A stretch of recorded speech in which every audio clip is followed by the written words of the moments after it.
Hi besties, my name is Angie, this is my channel, maybe I'll read today, and this year we're going to summer camp. Boop, boop, boop, boop, boop, boop, boop, boop. Not literally, just in a very like figurative, romanticized, metaphorical sense. I had this idea to make this summer camp. I have created a list of things I want to do, places I want to go, books I want to read, and in this video I'm just going through my summer camp wish list with you. Have I ever actually been to a summer camp? No. Do I actually know what goes on in a summer camp? No. But this is my version, and I think it's going to be really sweet and delightful and cute and fun.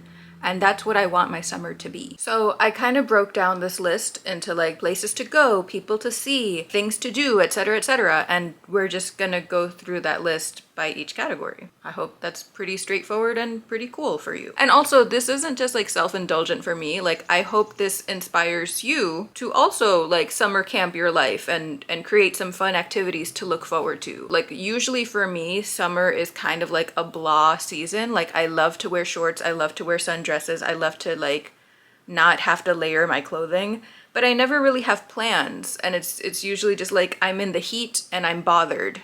I'm looking cute, but I'm bothered by the heat. So doing this is kind of like changing my attitude towards summer, and I'm actually like really excited to tackle all of these things. If this inspires you to do a little summer camp bucket list, let me know and share your stuff. I should be saying this in the outro. I just got too excited. Okay, the first category is places I want to go. And these aren't exactly like vacation spots. I do have vacations planned for the summer, just like little like weekend trips here and there, but those are for me. So I'm not gonna share them with you because that's my vacation, not our vacation. You feel me? But in a more broad sense, I want to go to more parks. I want to have more picnics. I have already started doing this. I think like maybe every other week with one of my friends. We've been going to this one park. It is so quiet. It is so peaceful until we arrive because we are loud talkers. But it's just been so nice to like sit out in the sun and talk and eat and read and just have the time of our lives. And so I want to do more of that. I don't live in a place that has like a backyard or a patio or a balcony, so like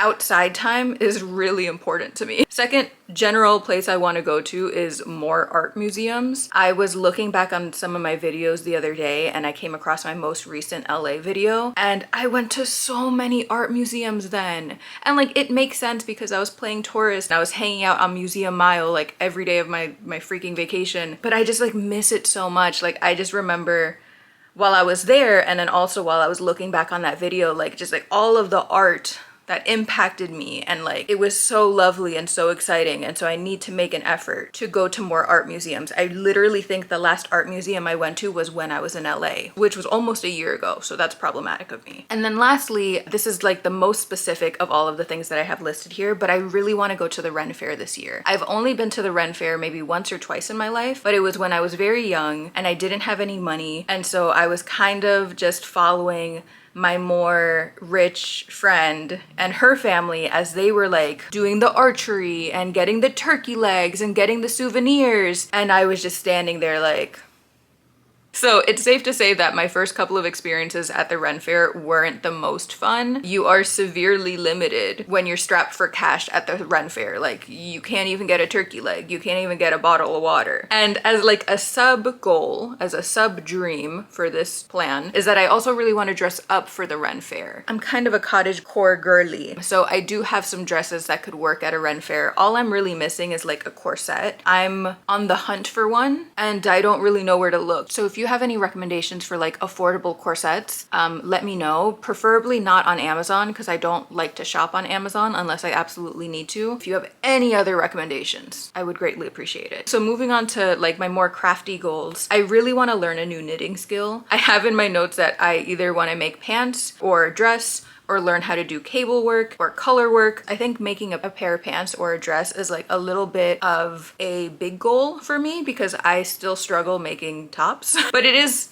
a goal And if I'm feeling extra ambitious, it's a goal that I could tackle. But I think of those 4 options, the easiest one to tackle is actually color work, which is something that I want to get better at. And that actually leads me to my next thing that I want to do, because I have 2 projects this summer that I really, really want to tackle. The first is the bikini slipover by Festnets. It is delightful. The first time I saw this on Instagram, I lost my freaking mind. I was like, I need to get my hands on this pattern. And so I did. And I ordered some yarn for it. I ordered it from one of my favorite hand dyeing people on Instagram. Their account is called Savannah Rose Handmade. They do colorways based off of horror movies, and it's just amazing. I actually have another set of yarn from them from their Substance collection that I'm planning on doing another sweater for, but it's like a really thick sweater, so I'm gonna leave that for fall. But for this vest, I am planning on using this green and purple yarn that I got from their David Lynch collection. It's not here yet. I don't know when it's gonna get here, but I'm just like so freaking excited to tackle this project with that yarn. It's gonna be everything to me. The second project that I want to tackle is the Betsy cardigan by Inke Swyzen. I actually already started this. It is what I'm currently working on.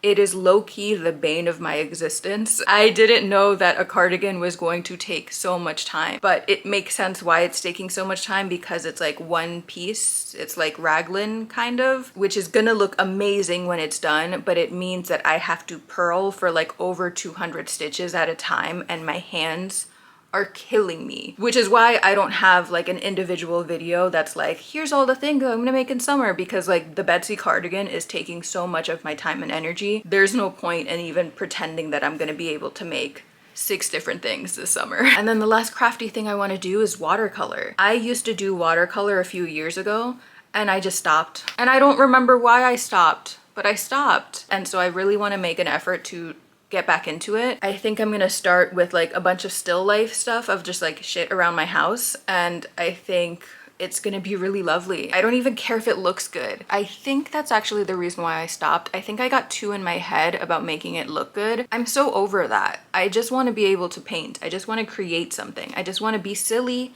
and goofy and get my hands dirty a little bit. So watercolor is the easiest way to do that because I think in an ideal world I would take another ceramics class, but that's just so expensive. So moving on to our like summer challenges, these are challenges that are like outside of my power. These are things that were set up by like things in my community. My library is doing a summer reading challenge for all ages, and the adult reading challenge is basically you submit a paper saying that you read these books at the end of the week, and every week during the summer they're doing raffles for like gift cards from local businesses. I don't know about you, but that feels like peak summer camp, summer reading project vibes to me. Like there's no bingo, there's no prompts you have to list, you just have to read. That's so easy peasy, I can do that. The second challenge that I'm excited for is hosted by my favorite local theater, where if you watch 6 movies between Memorial Day and Labor Day,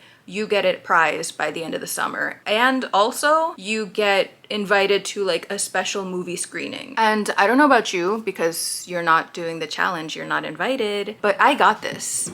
I live in that theater on a daily basis, but especially in the summer when I want a quick and easy access to an air conditioning unit, I'm there. I don't even care what's on the screen, I'm freaking there. So I know that I'm gonna be able to complete this challenge. I'm so excited to find out what the prize is because it's a secret and I love the movies. And then moving on to our last category, which is the most relevant to this channel because it's the freaking reading goals. So if you're not aware, at the beginning of the year, I made a video that was like, if I don't read these books by the end of the year, I must unhaul them. And I was looking back on that video as well, and I was like, wow, I haven't read a lot of these. So part of my goal this summer is to actually make some progress on this TBR, and so I'm going to focus on 3 of these books this summer. The first is Spineless by Julie Burwald. This is a nonfiction book about the science of jellyfish and the art of growing a backbone. I think this is going to be really lovely. Not only are we reading about jellyfish, which is very summer vibes, but it's also something of like a self-help book because it says the act of growing a backbone, and so I think that'll be really great for me. I'm someone who needs to learn how to set boundaries series in a more concrete way. The second book I'm going to be tackling from this TBR is Intermezzo by Sally Rooney. I may or may not be doing a vlog for this book. I totally am. But this book is giving me very big summer energy. I don't really know anything about it. I've never read a Sally Rooney before, but I know that this one is tackling siblings, death, grief, and everything in between, and that's the bread and butter for me. So I think if I'm gonna read any Sally Rooney, it's gonna have to be this one. And then my biggest book of this TBR and of my life is The Count of Monte Cristo by Alexander Dumas. This is going to be my ultimate focus in the summer. This is a classic, this is a moment, and this is going to be so rewarding when I finish this. This also may or may not be a vlog. It really depends on where I'm at with my other vlogs and how much memory card space I have free at the moment, which is not a lot. What I really need to do is just finish my freaking vlogs. Which means I need to finish my freaking books. Other books on my physical TBR that I want to tackle are things like The Hike by Drew Magary. This is a like horror weird book. It's about a guy who goes on a hike and then he ends up in this weird world with demons and insects, and he has to go on a quest to find his exit and to save his soul. Question mark? And it feels very summery. I think maybe it's just because it's titled The Hike and maybe because there's a crab on it, but there's something about that that feels like July. We're also going to be reading Mansfield Park by Jane Austen, and I don't really know what this one's about. I just want to read it. This is just the next on my Jane Austen roster. I also want to read Our Infinite Fates by Laura Stephen. This is a book about two people who are soulmates and they've killed each other in each lifetime and they keep getting drawn back to each other, and so they're in this like weird cycle. This actually reminds me a lot of another movie that I've seen with a very similar premise, and so this may or may not be a vlog where we read this book, we watch the movie, we compare and contrast and talk about these themes. That's something I've been planning for a very long time. I just haven't gotten around to it, and summer feels like a time to do it. And lastly, I want to read The Wizard of Oz. There's something about this that feels very summer to me, and oh my god, I just made the connection. When I was really young, my aunt used to babysit me and my sister, and she brought us to the public library and told us that we could only get one book. And so I got The Wizard of Oz, and I remember I read it really fast and I said, hey, can we go back to the library? And she said, no, not until everyone else finishes their book. And so I was forced to read The Wizard of Oz multiple times, waiting for my cousins and my sister to catch up. I guess between this and the Ren Fair, part of this summer is to write certain wrongs in my childhood. So we're going to reread The Wizard of Oz and hopefully make things right. Oh my god, how could I forget? The other book that I want to tackle that is technically part of my physical TBR because it's on my Kobo, but I forgot about it because it's not in front of me, is Queen of the Damned by Anne Rice. I started a Vampire Chronicles series on my channel, and by started I mean I made one episode, and I want to get back into it. I think I needed a break from Lestat for the longest time, but now I'm ready to get back into it. I think I'm gonna break things up into like individual books, because tackling 2 books of that length and of that depth into one vlog was like a lot for me. We're going to adjust our expectations and just focus on Queen of the Damned this summer. So that's the reading goals. Those are the summer plans. I'm like super freaking stoked. Oh my god, I forgot another thing that I said I was gonna do. Oh my gosh, my notes are all over the place. I wanna make charm bracelets. That's like the ultimate summer camp thing. Anyways, back to the outro. If this inspires you to do something, to make a list, to treat your life like summer camp, that would be so exciting for me. And I hope you indulge and treat yourself and learn new skills and create and be a little silly this summer. And if you have any ideas, like again, comment below. I would love if we just like exchange summer camp ideas in the comments, and so that everyone can have a silly, goofy time this summer. Thank you so much for watching. I hope you enjoyed this video. I hope you have a great day. I hope all your projects are going well, and I'll see you in the next one. Bye!